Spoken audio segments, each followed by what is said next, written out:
This episode includes a guided meditation. If you are driving, please be mindful and do not listen to this meditation while you are doing so. Always make sure to listen when you are in a safe environment where you can be relaxed and comfortable. Thank you. Welcome to Ask, Learn, Heal, a podcast to support wellness through energy healing, crystal healing, self-care, and guided meditations. I'm your host, Mary Jo Feely.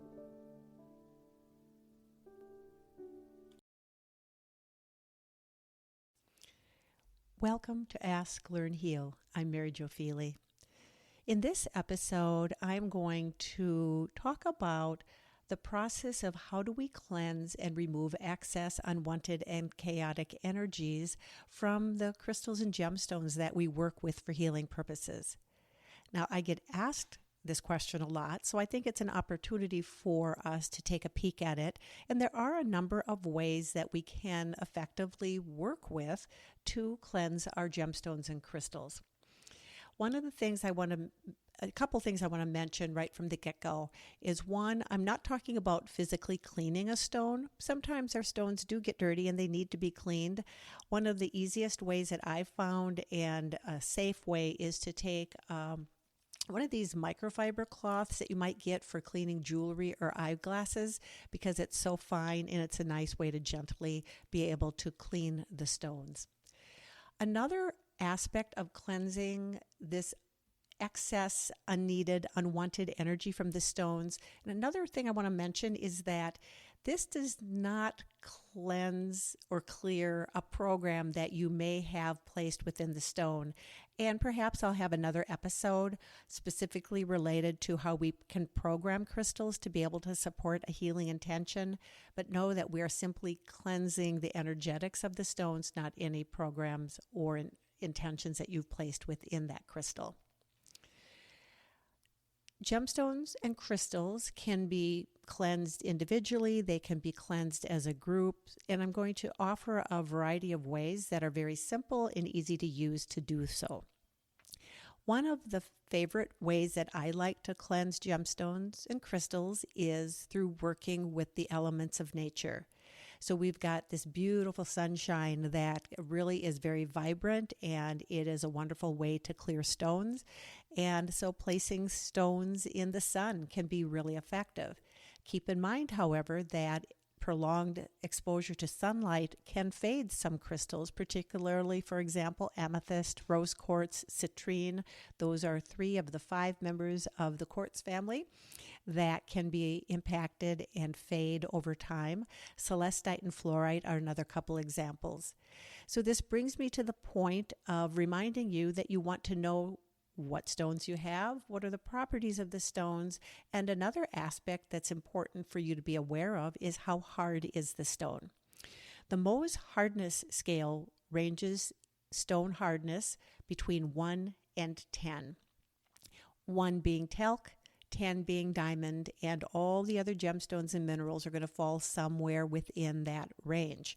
So keeping in mind that we have soft stones such as selenite, which is a 2 on the Mohs hardness scale, is very, very soft, and it is very likely going to be damaged with some of the ways that we can potentially cleanse stones. So keep that in mind. Also, another important piece to keep in mind when it comes to working with sunlight is that we have the potential for working with clear quartz and sun, and that can create a fire. Depending on how those sun rays come into that stone and how they're focused by the shape of the stone, it could be a fire. So definitely don't work with sunlight, direct sunlight in those cases. The flip side of the sunlight is moonlight, and that's a beautiful way to bring in this gentle energy of the moon into your gemstones and crystals for cleaning or for clearing rather. It does not need to be a clear day and a clear night to be able to touch into both the sunlight and the moonlight for cleansing purposes. And when you are working outside with your stones, it could be that you're going to place them maybe in a dish or on a bowl or a plate. Maybe you're going to place them directly onto the ground. Again, being mindful of their hardness and their ability to tolerate some of the environmental factors that you might run into. Placing stones on a windowsill that catch the rays of the moon or the sun is another way to do so. Also, when we're thinking about the natural world, we have opportunities such as working with herbs and flowers. It could be that you have a flower garden and you want to collect flowers and then place the stones that you want to cleanse within a bowl of flowers or herbs, placing some of those plant products on top of the stones themselves so that the stones are essentially nestled in and blanketed in with and completely surrounded by the flowers or herbs is beautiful. Could be that you have an herb garden and you have collected some of those herbs and allowed them to dry and have kind of tied them in a bundle. Working with those herbs as a smudging process can be really helpful. And it could be that you have a wisdom tradition that you're associated with that uses other types of plant products. And so again, within your tradition and within your own backyard, so to speak, you can work with those plant products beautifully. Rice offers a really wonderful way to cleanse gemstones and crystals. And we do that simply by placing some rice in a bowl or a dish, putting your stone or stones on the rice and then covering those stones up with the rice and allowing them to sit for a while. You get to decide how long you want them to sit. Do you want them to sit a day? Do you want them to sit a week? Do you want them to sit a month? I would say that use your inner guidance and your intuition as to how long you'd like those stones to rest. I typically will do so for a day or so. I will add, though, that if you are using rice, don't eat that rice. Just go ahead and compost it or discard it. Working with water is another natural element that we have available to us. Soft stones such as selenite, azurite, celestite, turquoise, those probably should not be submerged in a lot of water. And so even I would say that if you're working with halite, which is a form of salt, obviously that we wouldn't want to put in water because that again would begin to dissolve and soften. So water is very effective. If you really want to bring water into the cleansing process, you can put your stones or your crystals into another container, perhaps another jar, it could be another bowl, and then place that little jar or the little bowl with your stones into another container that holds water, just making sure that the water does not go into the jar or bowl holding the stones, perhaps even kind of covering it up, sealing it up with a lid could be a very effective way to work with water. I mentioned salt as halite as a healing gemstone because it is a crystal that can definitely be used for healing purposes. And it also could be that you want to use salt to cleanse your stones of all this kind of unwanted chaotic energy that they've collected and accumulated. When doing so, I like to work with either Himalayan salt or sea salt. It's fairly corrosive, so again, I would say use an indirect way of placing your stones within the salt.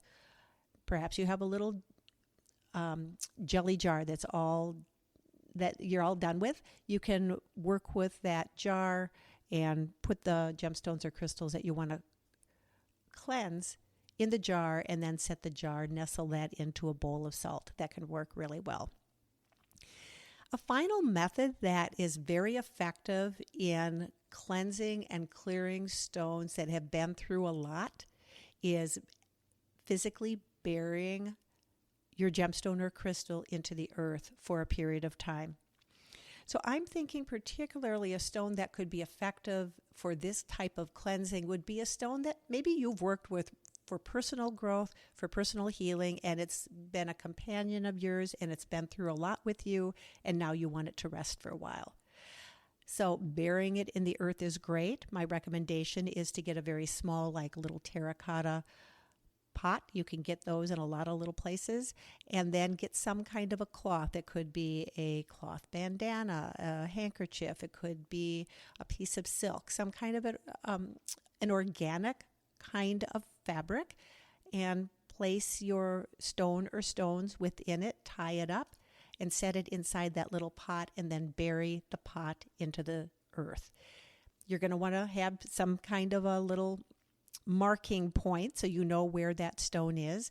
And if you don't, maybe you live in the urban area and you don't have access to your own yard or garden, see if you have a friend that can offer that. Or perhaps you simply go out, get a little bit larger flower pot, you get some potting soil, and you are going to nestle that on a patio or on a deck and let it sit that way.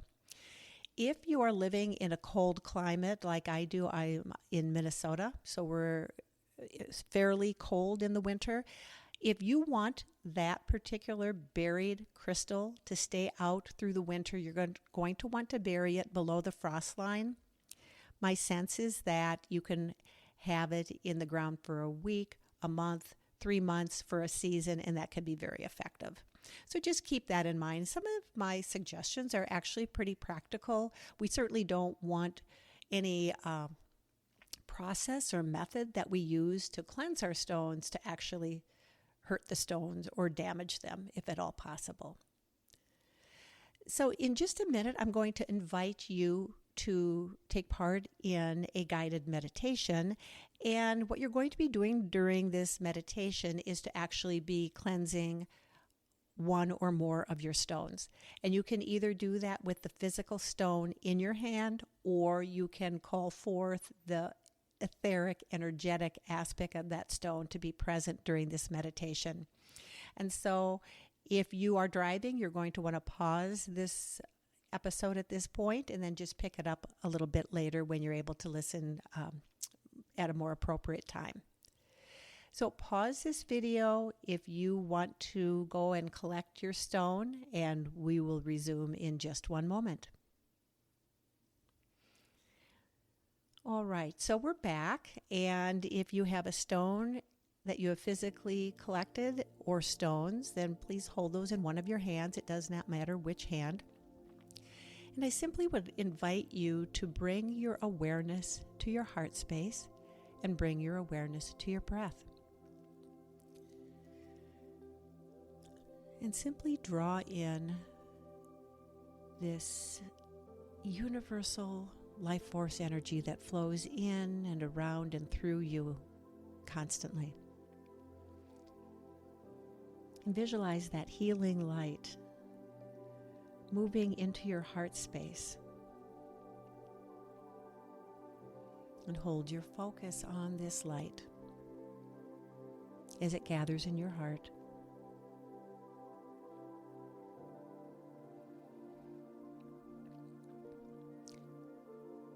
And begin to become aware of the stone or stones that are resting in your hand, or become aware of them energetically.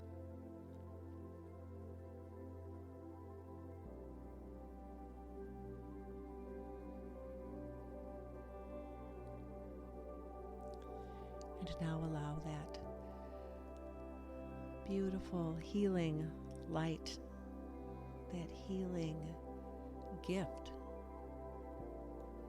within your heart to begin to move through your arms and down into your hands. As you hold your focus and intention on surrounding the stone that you are working with to cleanse, allow this universal energy to loosen the excess unwanted energies from the stone, to remove and cleanse your crystal.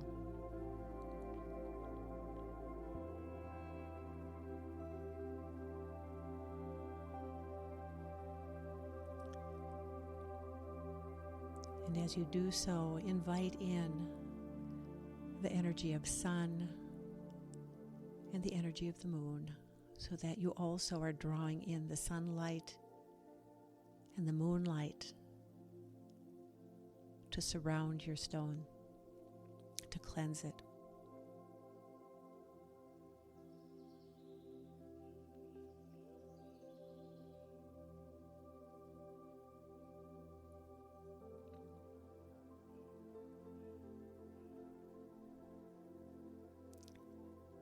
And now call forth the blessing and cleansing energy of water, and envision within your heart and within your mind and within your experience, sensing into water washing over,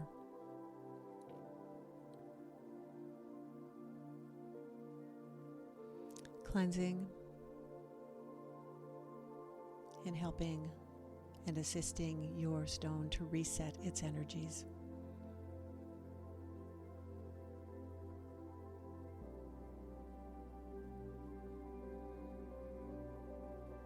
And now see your stone being completely surrounded with beautiful flowers and herbs,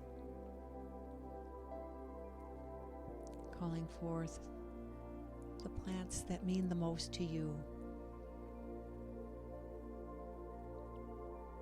calling forth their gifts.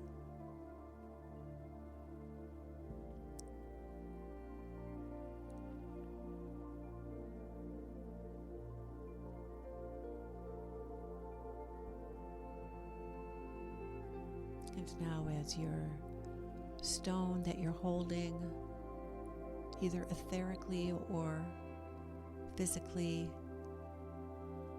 is being cleansed, begin to actually notice more closely, become aware more closely of the shift that has taken place within your stone. How does it appear? How do you sense the shift as it has been cleansed, as it is reset energetically?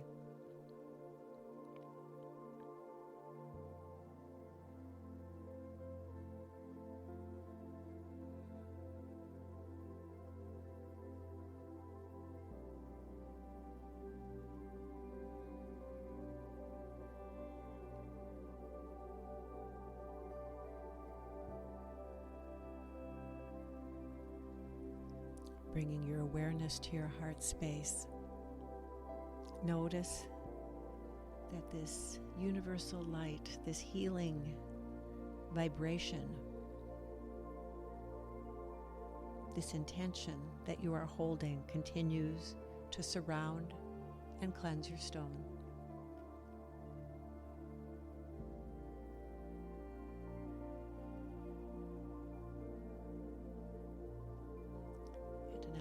Gently bring your awareness more intentionally back to your breath.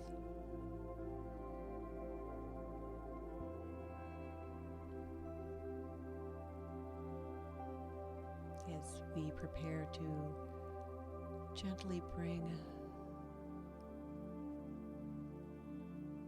this meditation to a close, we offer gratitude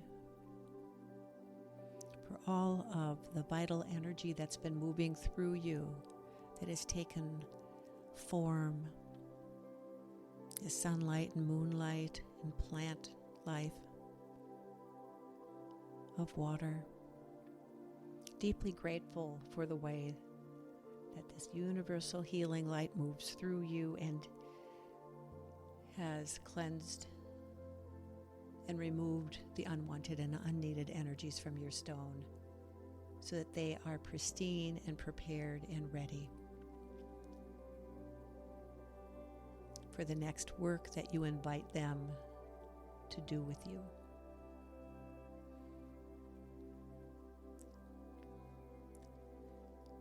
And now take a final deep breath.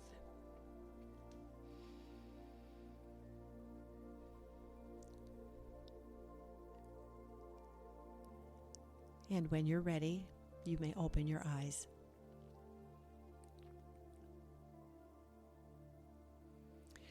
So this guided meditation has been offered as an opportunity for you to realize and to experience the simple yet profound way that we can call forth the energies that are needed in order to support the stones and crystals that we work with to help cleanse those unneeded energies and to help reset them so that they are ready to do the next work that we invite them to partner with us as we move through it.